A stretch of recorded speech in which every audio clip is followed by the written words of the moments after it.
I like playing endgames. I won lots of points in the endgames over the last few years. When I was little, I used to lose points in the endgame, but then I learned, and eventually I'm becoming the one who gains half points, whether it be drawn games, won, or sometimes even lost games drawn. And one of my favorite things in the endgame is rook. When the rook is on the wrong side of the pass pawn, somehow that has, in rook endgames, that has always fascinated me. And the main reason for that is the game I'm going to show you right now. My game against the Czech Grandmaster Racek in the German Bundesliga in 2007. So if we were to switch around the positions of the rooks here, let's just put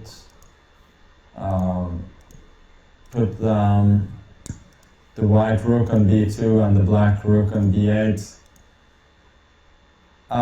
The position will be an easy win for white, since the black rook is completely immobile, and we can just march over it with the king. Obviously, with the rooks in the places that they actually are, this is not possible, because then the white king will simply be checked. So something more clever is needed, and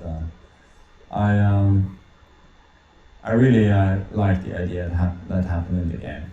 So here I played the king to d6. Obviously black needs to protect the e5 pawn, otherwise this cluster of pawns will quickly become pretty mobile. So he protected it with a king. It should be noted that if he protects the pawn with the f pawn, I will simply play rook to e8, rook takes b7, rook to e7, rook takes, king takes, with an easily winning pawn endgame. For instance, king to g6, king to f8, there's nothing to do except push the pawn. Takes g4. If the king moves backwards, I just go king to g8, forces king away again, and then grab the pawn, so we have to go forward, but then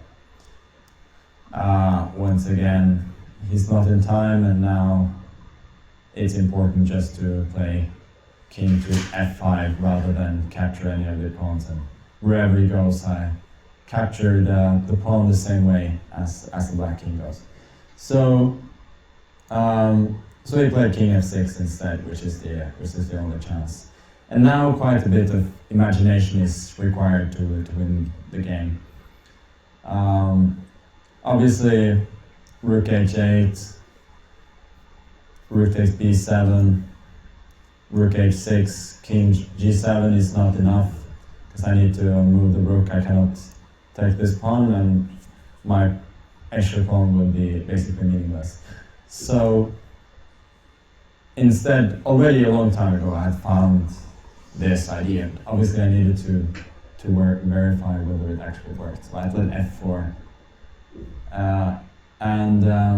I remember one of my teammates, Peter Svidler, he told me after the game he didn't know what I was doing, whether I was trying to lose the game.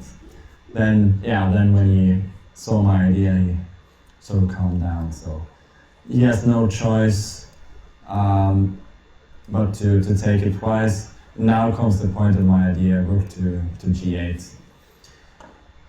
Obviously with the point rook b7, e5, and checkmate. So he has only one option, which is rook to b6, rook takes b7, king takes b7, and now f3. There are a couple of ways for white to win here, but by far the most elegant, I think, was the way that I chose, which is the same idea again. King to c6, and if he advances with the pawn, king to d6.